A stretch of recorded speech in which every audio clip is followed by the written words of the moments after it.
Hey y'all, today I am gonna be reviewing RoboCop 2. Okay, so I just watched RoboCop 2 for the first time on the 5th of July. You're probably wondering, how come I've never seen RoboCop 2 when I'm such a big fan of the first one?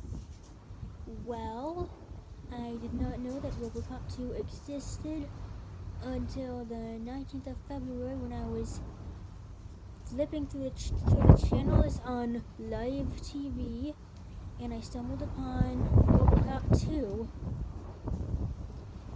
and it was already almost halfway over, and I wanted to watch from the beginning.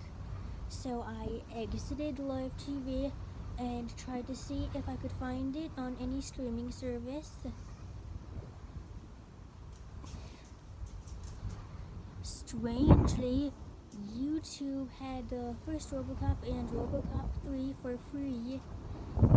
2 was buy or rent. Anyway, now they're all buy or rent. So anyway, on Tuesday I decided I'll just buy it. I actually bought it on Monday, but I watched it on Tuesday. Anyway, okay, you're probably wondering how far in was I when I stumbled across it on the live TV. Well, how far was I? I was far enough to see this.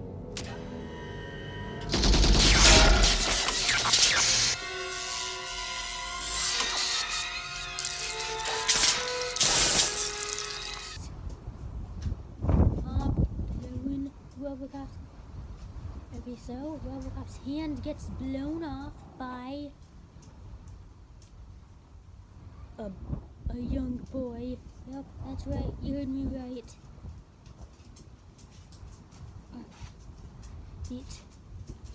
Poor guy. He just keeps getting his right hand blown off. What is it with the villains and blowing his right hand off? So anyway, the perpetrator is a young boy named Hob. Thank God he's not the main villain, because it would be ridiculous to have a little boy. Okay, I can't really call him little, since he's probably taller than me, but God, it would have been ridiculous to have a boy who hasn't even hit puberty yet be the main villain.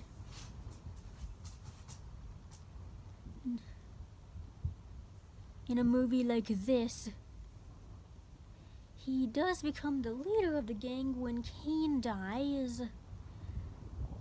But Kane, who gets resurrected as a cyborg, is ultimately a bigger threat.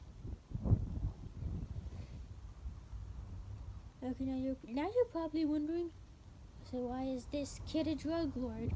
Why isn't he dunking some kid's head in the toilet?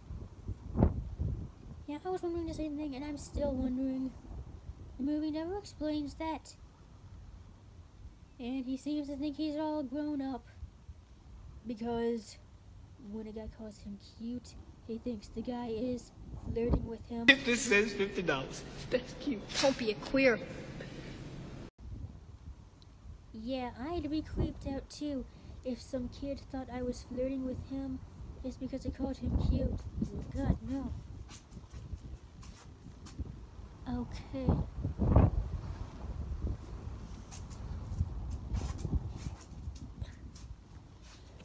Anyway, RoboCop can't bring himself to shoot him since he's a child, because RoboCop apparently loves children, which I think is kind of dark, because that means when his own child hits puberty, he's not going to love him anymore. I mean, I guess it's not a big deal since he's not seeing his son anymore.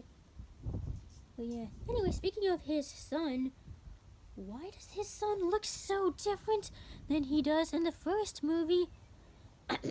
I'm not surprised they got a different kid to play him, since the kid who played him in the first movie probably wasn't even an actor. He probably just got that one role and then never acted again. But couldn't they have at least tried to get a kid who looked like the kid from the first movie? Like, come on, man. I get that it supposedly took over a year for OCP to build RoboCop, but there's no way his son would look like a completely different person just because some time has passed. That's not how aging works.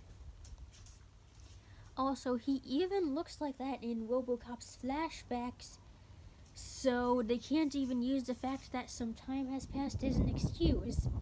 Then why does he look so different in the flashbacks? At least RoboCop's wife looks the same as she did in the first movie.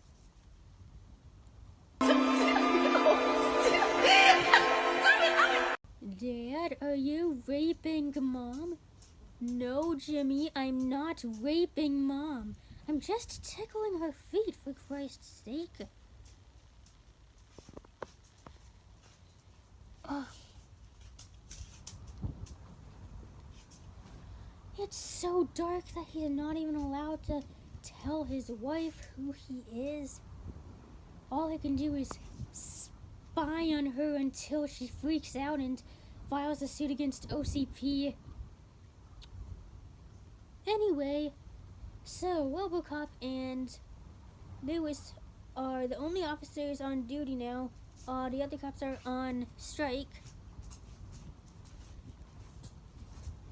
Unfortunately, after RoboCop gets damaged by Kane's gang, OCP uses the opportunity to reprogram him to be crazy. To an attorney. You're reading Miranda to a corpse!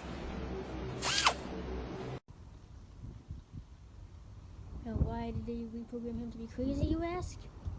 It was Dr. Juliet Fax's idea. They are creating another cyborg cop, and they want him to be better than RoboCop. Now of course they were all thinking that they should use a dead cop to be the RoboCop 2, but Dr. Juliet Fax thinks that they should instead use a dead criminal to be the cyborg cop. So yeah, Juliet Fax is kind of a villain in this movie. She has all these horrible ideas, programming the original RoboCop to be crazy, having the new RoboCop be a dead criminal instead of a dead police officer. Okay, so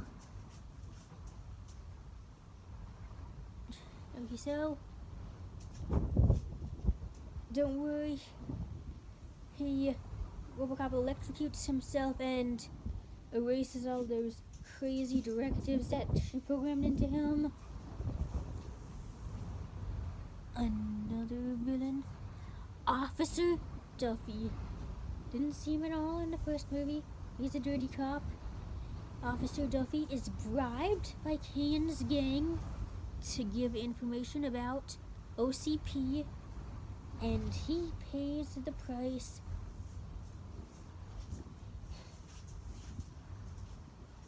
He pays the price. Basically, RoboCop gets him to reveal Kane's hideout, and this makes Kane so angry that Kane tortures him to death. It's a disturbing scene. Even Hobb averts his eyes, and Kane has to force him to watch. Oh God. Okay.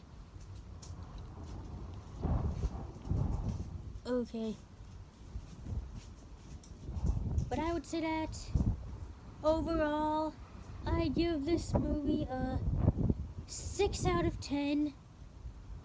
I think the biggest problem is that RoboCop 2 did not make me cry. It was not as emotional as the first movie. I've been really emotional this week, but RoboCop 2 did not make me cry. Nothing in RoboCop 2 made me cry. The most emotional scene in the movie was, well, I'm not gonna tell you or show you cause I don't want to spoil it. Nope, this is gonna be a spoiler-free review, but I felt nothing. And ultimately, it's your decision if you want to watch this movie or not. But I didn't like it. I did not like it. 6 out of 10.